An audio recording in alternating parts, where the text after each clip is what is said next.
Welcome to Back to Reason and Theology, everyone. Your host, Michael. We're doing our Michael's analysis segment here, specifically on answering Eastern Orthodox objections, kind of continuing that series, although I'm sure I'm going to be mixing it up a little bit here and there.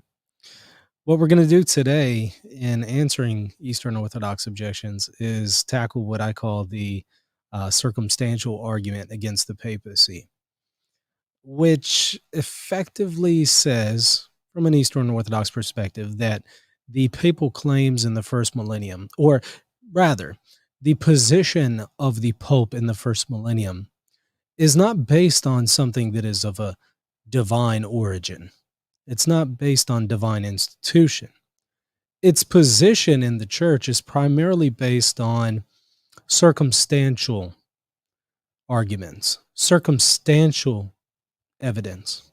Well, not evidence, circumstantial reasons. For example, you often hear that, well, Peter and Paul were martyred there in Rome.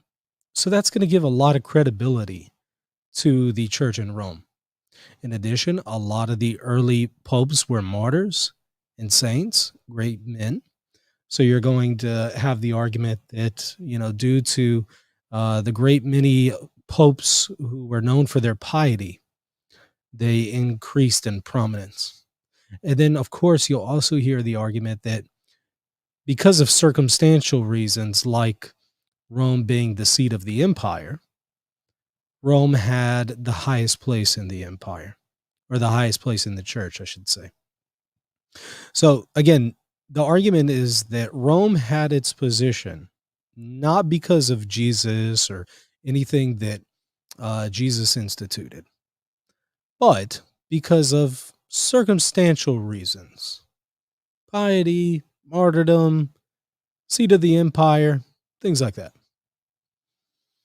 Now, what I'm going to do is read through Father John Meyendorff, his work, Imperial Unity in Christian Divisions. I'm going to read through a couple pages and interact a little bit with it, and even look at part of the letter that the Council of Chalcedon sent to Pope Leo. Then we're going to look at part of a letter from Leo to the emperor, the empress. And then we're going to look at Anatolius, who was the Patriarch of Constantinople, and his letter to the Pope. Briefly, there's a whole lot that could be said here. We could spend hours on it, but we're just going to do a very basic introduction to the issues. And I'm going to show that it's more than just circumstantial arguments or reasons behind Rome's position in the first millennium. In other words, Rome's position is not due to just those things that we discussed, but is also because of divine institution. What you're going to know, let me go ahead let me tip my hand here. What you're going to notice is the Catholic can absorb these Eastern arguments that says, well, Rome has its position due to many saints, popes who are saints, due to Peter and Paul being martyred there in Rome, and due to its position in the empire, being the seat of the empire. The Catholic Church can absorb those claims as true, as bolstering the already existing divine institution. So the Roman Church can say, yes, it is all of those things, but it is even more. It is also a divine institution, but it is also all of those things. And that did help develop its prominence. It's a fact. If you just look historically at the papacy, it did grow somewhat in prominence. And I would say some of those factors that the Eastern Brothers will mention are true and helped it develop. Yet that doesn't mean the actual seed that is developing is merely just that. It could also include divine institution, and I'm going to argue it does include that as well. At least the popes tended to think that, and quite a few others agreed in the first millennium. So that's what we're up against. That's what we're going to do. But again, our position can absorb it. But I would say, on the other hand, the Eastern Orthodox position cannot absorb our claims that are there in the first millennium. What we're going to see is the claims that they're making about circumstantial arguments that are increasing the position of the Roman church. We're able to absorb those, and we do even see those in the first millennium. But what we see also are claims to the papacy being of a divine origin, a divine institution. And those are claims that the Orthodox cannot maintain. They cannot absorb that. Not without extremely serious changes that I don't think anybody in the first millennium would have believed. Perhaps they might say, well, we believe that the papacy is a divine institution, but that institution has been transferred to another see. The problem with that argument is, along with the claim that the papacy is a divine institution in the first millennium, was also a claim in regards to its indefectibility. So it just, that doesn't make sense. That's why I say we're able to absorb their arguments that they have, some of them make in the first millennium, that they now capitalize on. However, they're not able to absorb the claims that we make that we also have rooted in the first millennium. That should tell you something. Now, let's go ahead and dive in.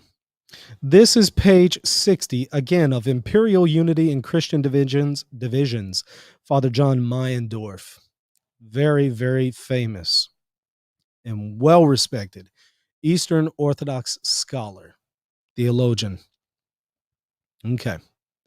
Here's what he says. The earliest Christian tradition associated the origin and prestige of the Roman Church with the preaching and martyrdom of the two apostles, Peter and Paul, not exclusively with Peter. That's true. And we can accept that as Catholics. We don't have to have a problem with that. Just because we are noting that the position of Rome developed due to the prominence of both Peter and Paul does not exclude a claim that there is a divine institution through Peter. Well, through Jesus, then Peter, right? From Jesus through Peter in Rome. It doesn't exclude that position.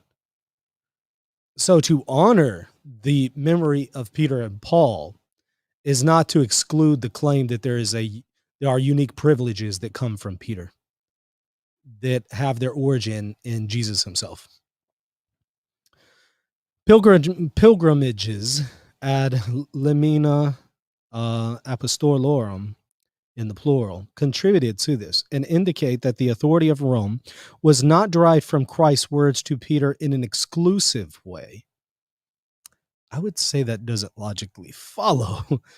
Just because we recognize that there are pilgrimages to the seats of Peter and Paul doesn't mean that we can't still claim a divine institution that comes through Peter.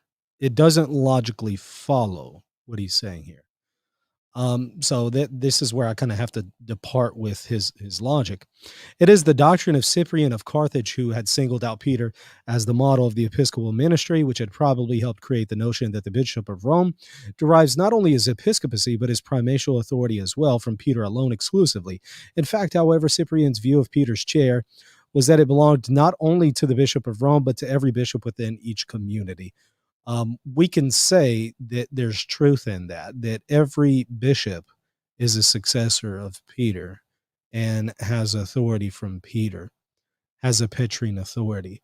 That doesn't exclude unique prerogatives and a unique claim that the Bishop of Rome can make. Perhaps we'll do a whole show on Cyprian. Thus, Cyprian used not the argument of Roman primacy, but that of his own authority as successor of Peter in Carthage.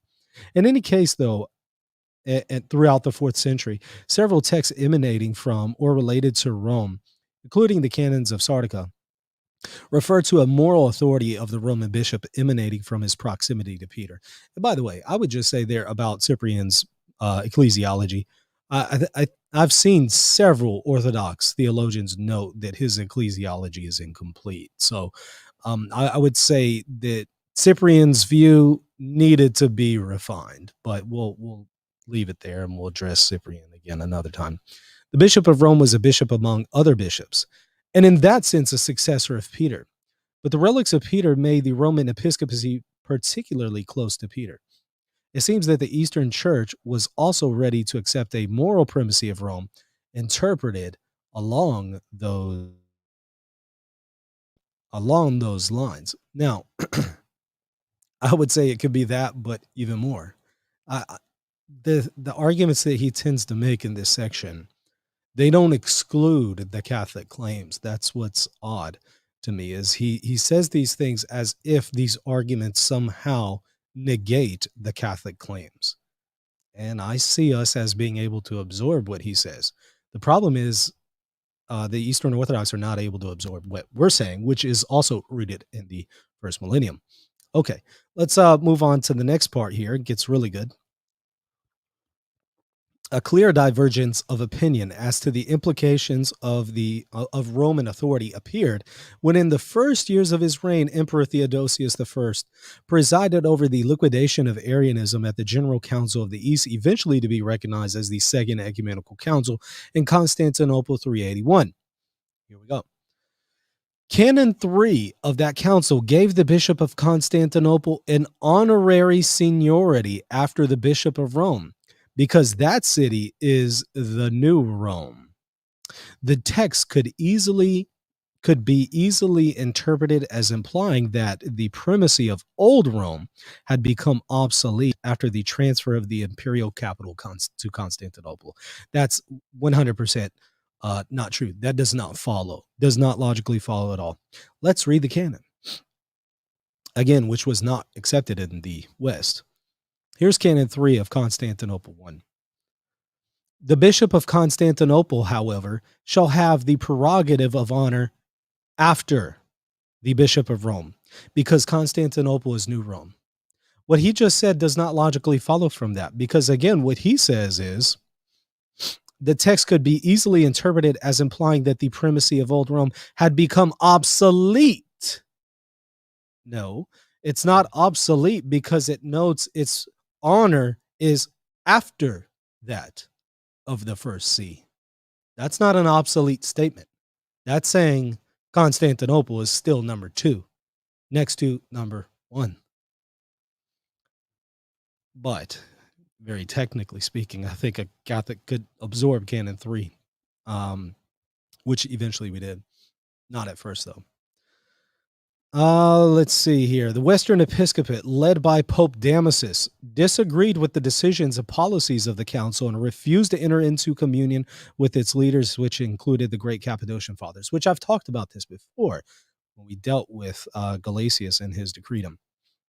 It is then that a famous papal text known as the Decretum Gelasianum solemnly affirmed that the Roman Church was the head of all the churches by divine decree on the basis of the words of Christ addressed to Peter.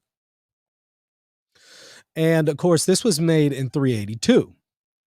And I read that from Jurgens. He does have a footnote here. And he says the attribution of this text in some manuscripts to Pope Gelasius, or Hermisdas, and also the very boldness of his claims have led some scholars to ascribe it to a later date. In other words, they don't really have good evidence to say that this is of a later date. They just think that, wow, this couldn't possibly be said by Damasus, so it has to be later. It's kind of like those scholars that are somewhat liberal and they say, well, Daniel couldn't possibly have prophesied about certain things, so it had to have been written later than it claims. It just reminds me of that.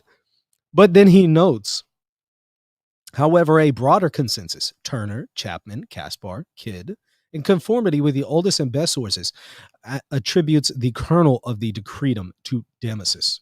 So, and again, go to Jurgens, and he also argues for its authenticity. Okay, so what's going on here is, even though we don't actually have evidence that Canon 3 was of Constantinople 1 was sent to Pope Damasus. It's just very odd that he's coming out 1 year later with a response that pretty much responds to Canon 3 of Constantinople 1 in the negative. Canon 3 is basically saying Constantinople is second to Rome. And it's, of course, locating that in the argument based on its position in the empire, being the new seat of the new empire. Well, what Damasus is saying is, no, that's not the case.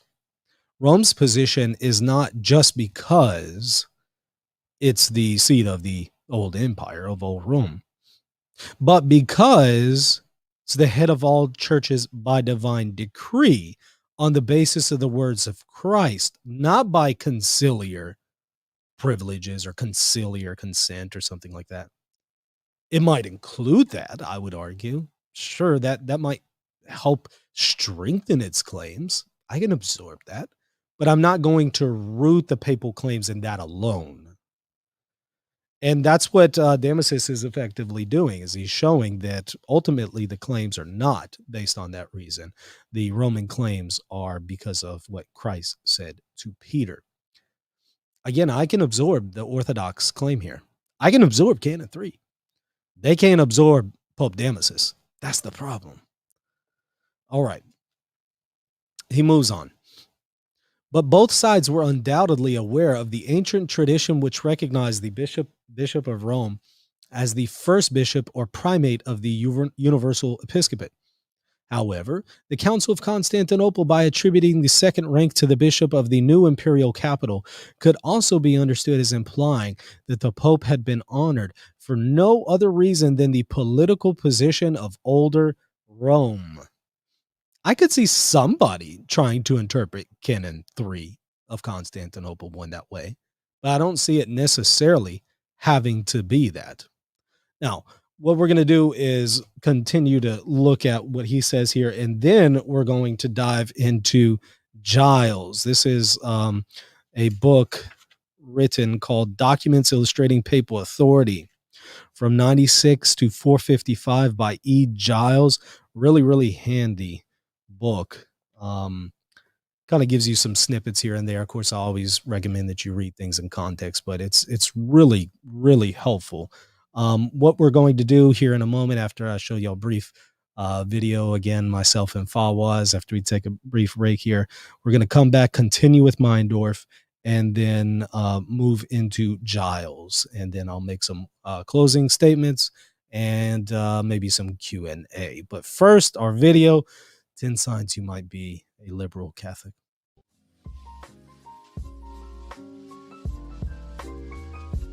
I feel like after Vatican II, we opened the windows of the church to a new springtime or something. I like Jesus a lot, but not the Bible version of Jesus. I like my version of Jesus much better.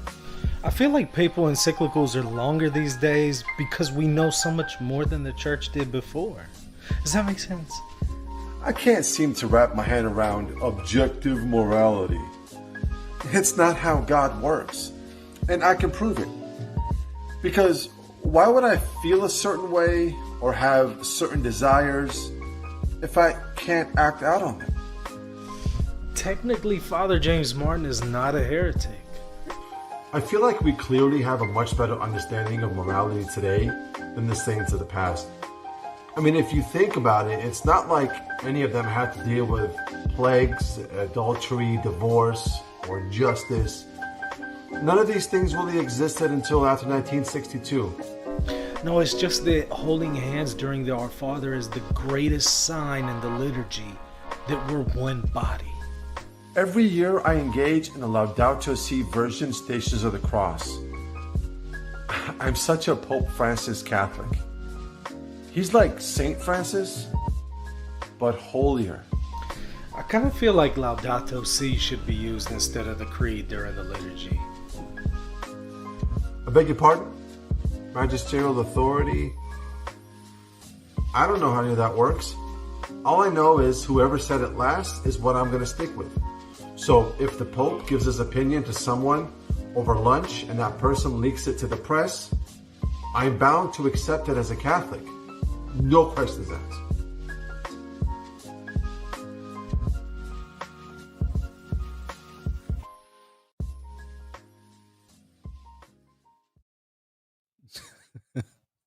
Every year I engage in these stations of the cross, Laudato Si, stations of the cross.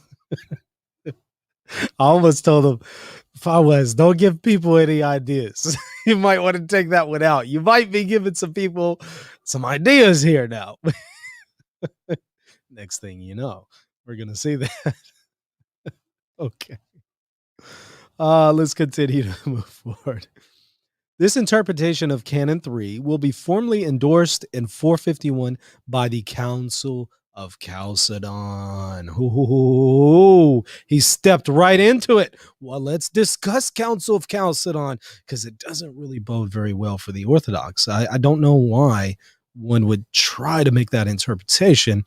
And he knows his stuff, so I'm just at a loss for why he chooses to go this direction. This is a segment from the Council of Chalcedon to Leo. This is document 263 in Giles. Here's what it says. We have also ratified the canon of the 150 Holy Fathers who met at Council Constantinople I, which it's referring to Canon 3, which declares that after your most holy and apostolic see, the See of Constantinople shall have privileges, being placed second. For we are persuaded that, with your usual interest, you have often extended that apostolic radiance of yours, even to the Church of Constantinople. And notice what it says elsewhere, a little bit later. We therefore beg you to honor our decision by your assent. And as we have yielded agreement to the head in noble things, so may the head also fulfill what is fitting for the children. Now, does that sound like a council that has just ratified this particular interpretation of Canon 3? Not exactly. It sounds like a council that is looking to Rome to ratify and assent to its ratification of Canon 3. And notice what they rooted in. Language of head and body, head and children. Interesting. Very interesting. Now, that's not the big part. That's not the highlight here.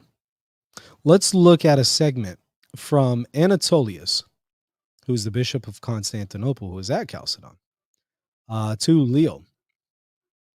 Let the city of Constantinople have as we desire its glory, and under the protection of God's rights, long enjoy the rule of your clemency. Yet things secular stand on a different basis from things divine. There can be no more sure building save on that rock which the Lord has laid for a foundation.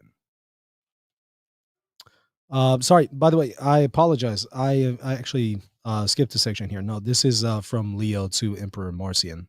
Let me reread it. We're going to read Anatolius next, actually. So this is from Leo to Marcion. Yet things secular stand on a different basis from things divine. So what he's saying is there needs to be a distinction between the claims that we're making in the secular realm, that is Constantinople is now the new seat of the empire, and make a distinction between that and divine things. That's interesting, because what Leo is basically saying is Rome doesn't have its privileges just because of these secular circumstances. It ultimately has its privileges because of a divine basis.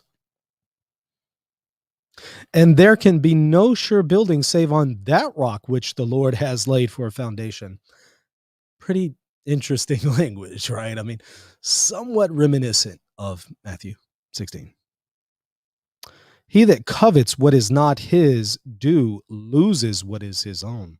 Talking about Anatolius here and the See of Constantinople coveting a higher position. Let it be enough for him that by the aid of your piety and by my gracious favor, he has obtained the bishopric of so great city. Let him not disdain a royal city, though he cannot make it an apostolic see. And let him on no account hope that he can rise by doing injury to others, for the privileges of the church is determined by the canons of the Holy Fathers and fixed by the decrees of the Nicene Synod cannot be overthrown by any unscrupulous act, nor can they be disturbed by any innovation. So here what Leo is doing is he's saying Nicaea 1 already set the taxes. So Leo thinks that this is a violation of Nicaea 1. That's one of his arguments, not the only argument, but one of the arguments against accepting this canon, Canon 28, and also which is ratifying Canon 3 of Constantinople 1, Canon 28 of Chalcedon, of course. It's not the only reason, but it is one of the reasons that he appeals to. Now, it seems that Leo is actually wrong here. Nicaea did not fix this so much so that it could never be changed as far as the taxes is concerned. So here, this is actually where we depart from Leo, both Orthodox and Catholics. We all depart from him here. But the substance still of what he's claiming is true and is very interesting because he's still rooting this in a divine institution. Now, this is Leo to the Empress Pulcheria. Notice what he says. Indeed, resolutions of bishops which are repugnant to the rules of the holy canons composed at Nicaea, again, the Nicaea argument, in conjunction with the loyalty of your faith, we dismiss as invalid, and by the authority of Peter, the blessed apostle, we absolutely disannul by a general decree in all ecclesiastical cases, obeying those laws which the Holy Ghost defined by the 318 bishops for the pacific observance of all priests in such sort that even if a much greater number were to pass a different decree from theirs, whatever was opposed to their constitution would have to be held in no respect. Now, I would say this is a disciplinary decree that he's making that was later on overturned by Rome. But notice that he is appealing to his authority as Peter to overturn or disannul a canon of an ecumenical council. What does that tell you? He might be wrong on the reason why he's doing it. But notice that he is doing it. That's what's interesting. He sees himself as able to disannul a canon of an ecumenical council. He might be wrong again in some of his motives for it.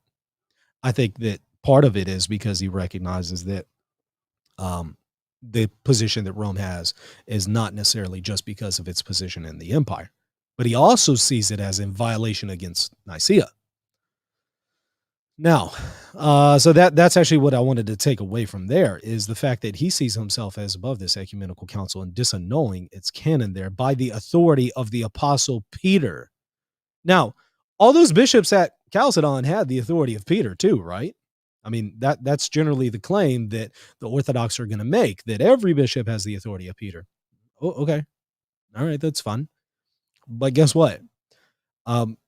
Pope Leo thinks my claim and my authority from Peter beats up your authority from Peter is basically what he's arguing here.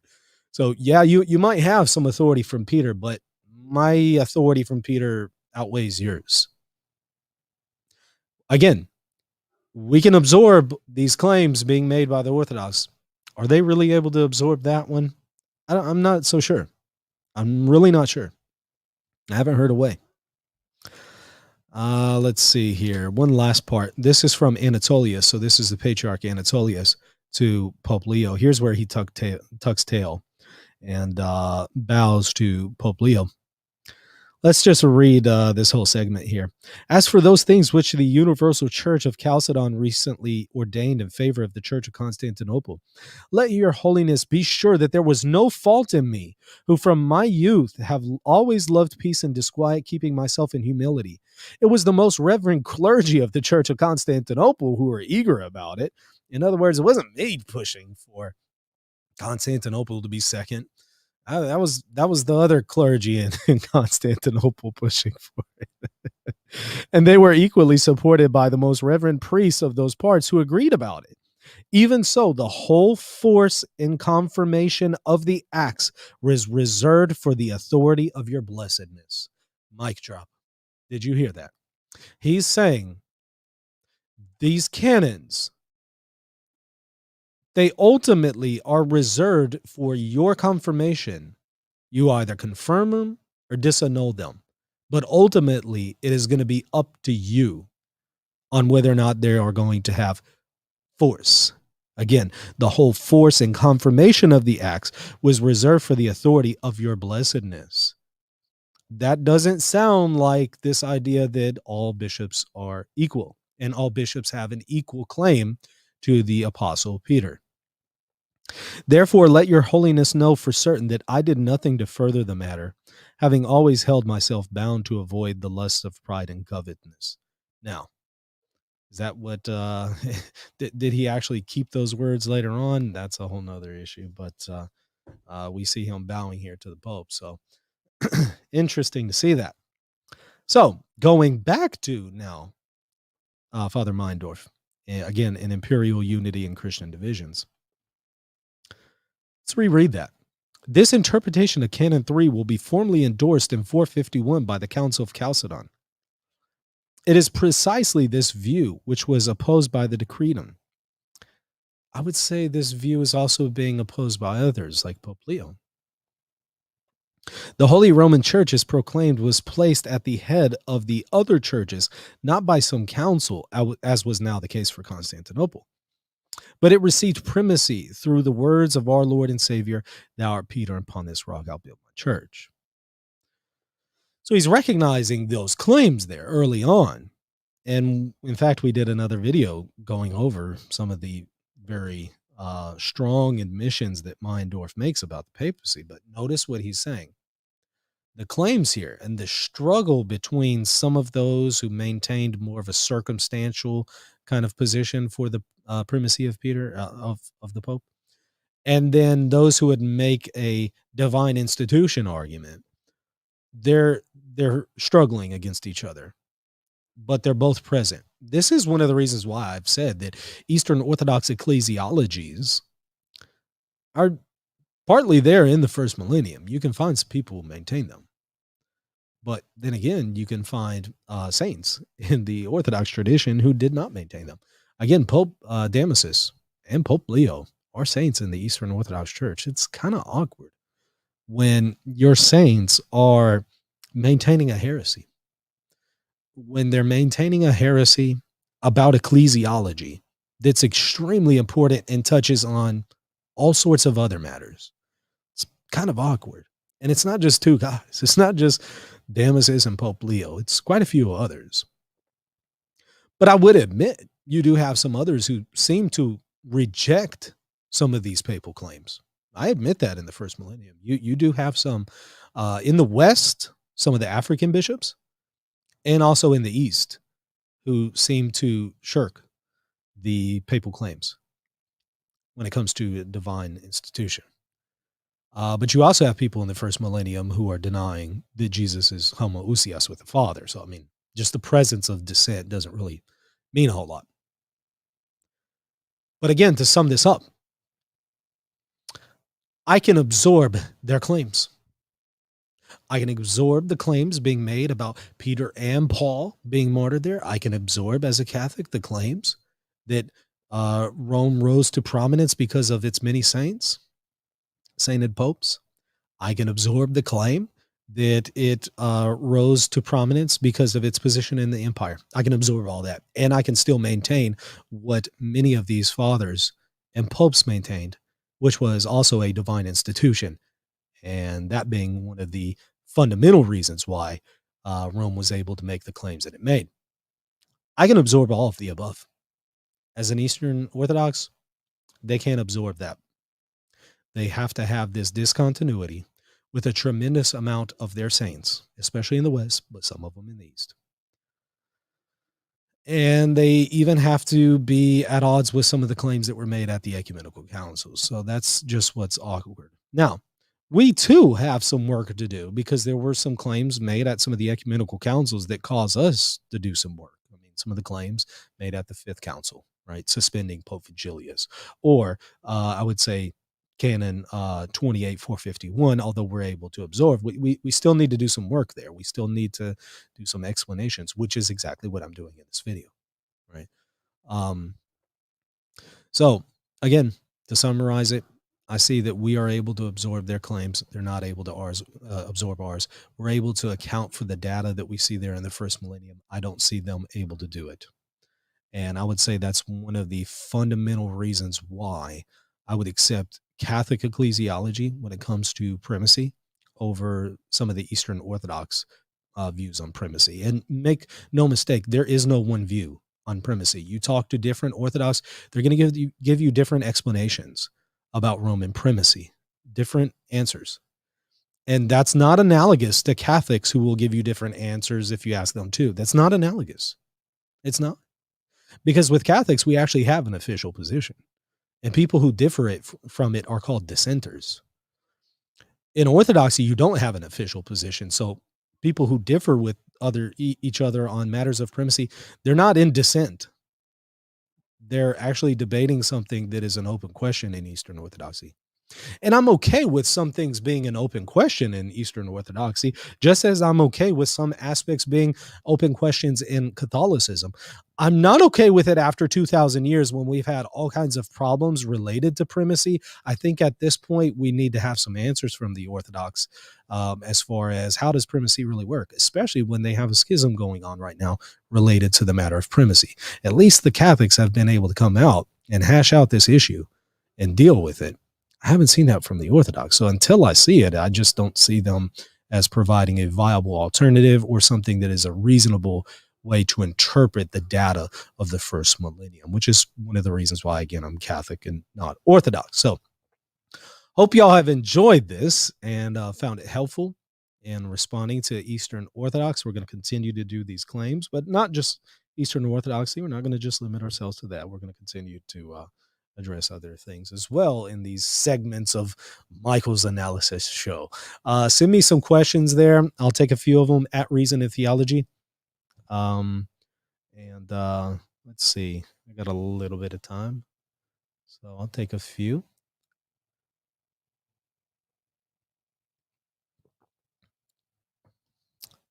Well, I see mostly comments, not questions. Lyndon says, I recommend researching the statements of Bishop Sorrell of the Eparchy of Maradai of Toronto. He pointed out the strong Syrian theology of the Petri ministry. Okay, cool. I'll definitely need to check it out. What is the Catholic Church's official position on Canon 28 today? I mean, we've already accepted the taxes there that was modified. We've already accepted Constantinople as the second see. So,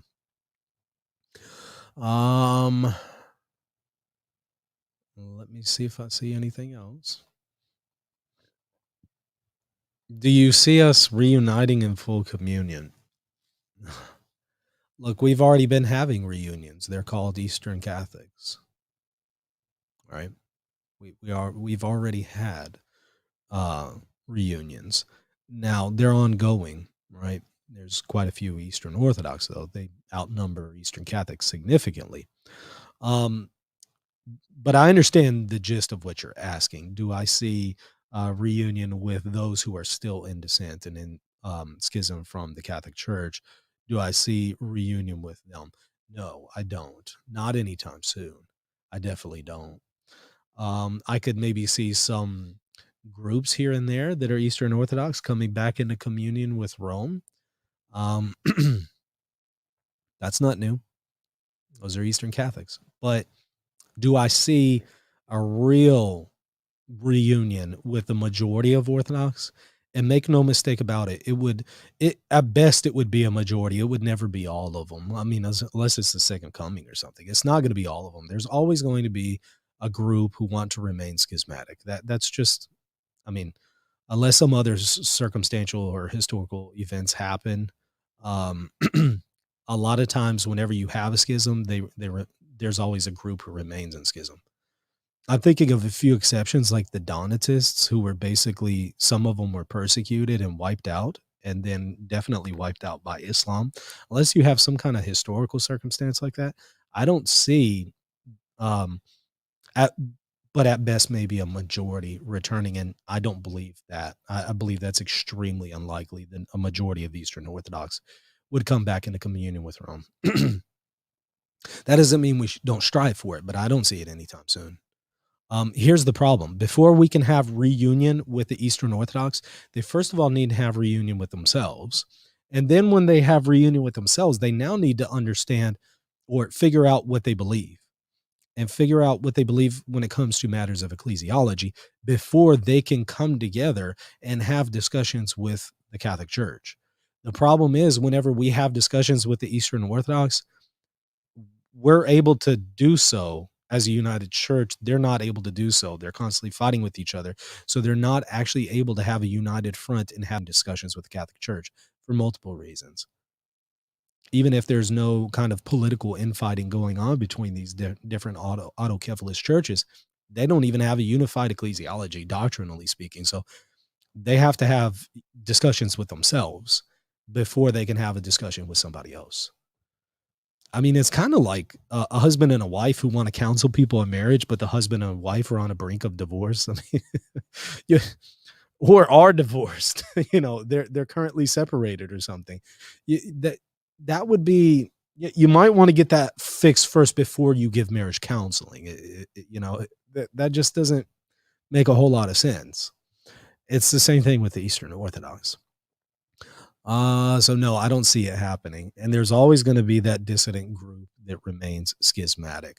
A lot of Eastern Orthodox don't intend to be in schism. They don't, they're not formal schismatics. They would be what we would call material schismatics. But there are some Eastern Orthodox who pride themselves on being in schism from Rome. They would not say that they're in schism. They would say that we're in schism from them, but they pride themselves on being separated from Rome, and they define themselves as different from Rome, which always tells you, I mean, it's never a sign of the truth that you have to define yourself in reaction to another group. That's generally not a sign of the truth. Okay. See what else I can find.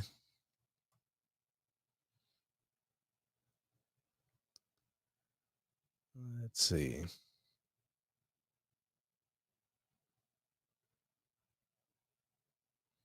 I'm looking, y'all.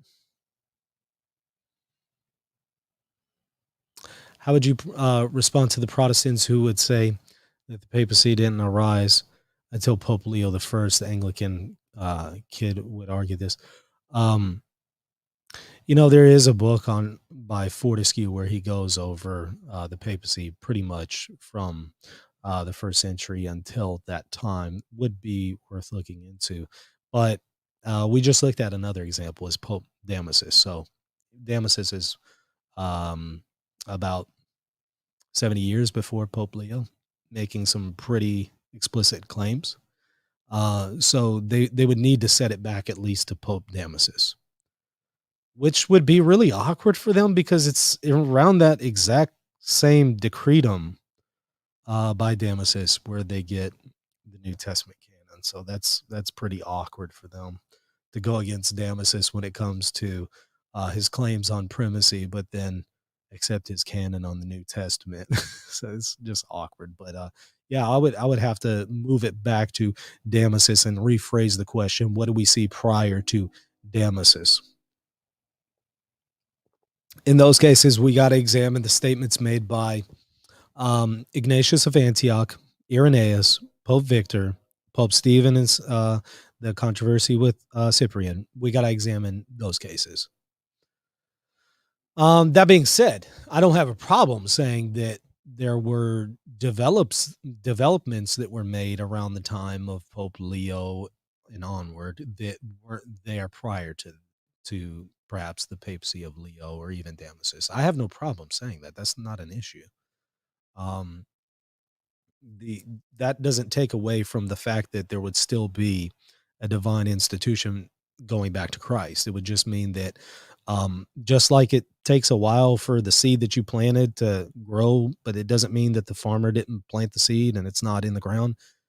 Same thing here. Jesus planted the seed, but it's going to take some time for it to grow. So, all right. Is there anything else? Otherwise, we will kill the stream.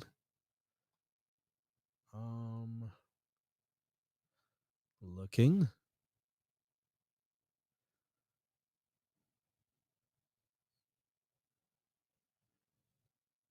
When was Canon 28 reversed? I don't recall for sure.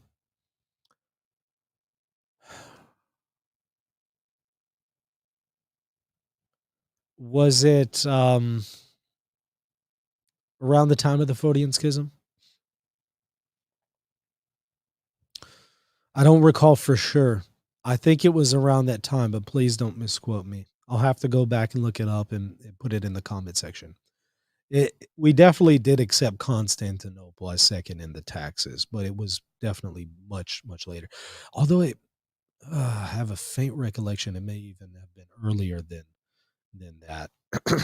I'll have to go back and look. I apologize. I might be way off. It could have even been earlier or a little later. I'm a little fuzzy on it. I do know for a fact, though, that was later on accepted. What else we have?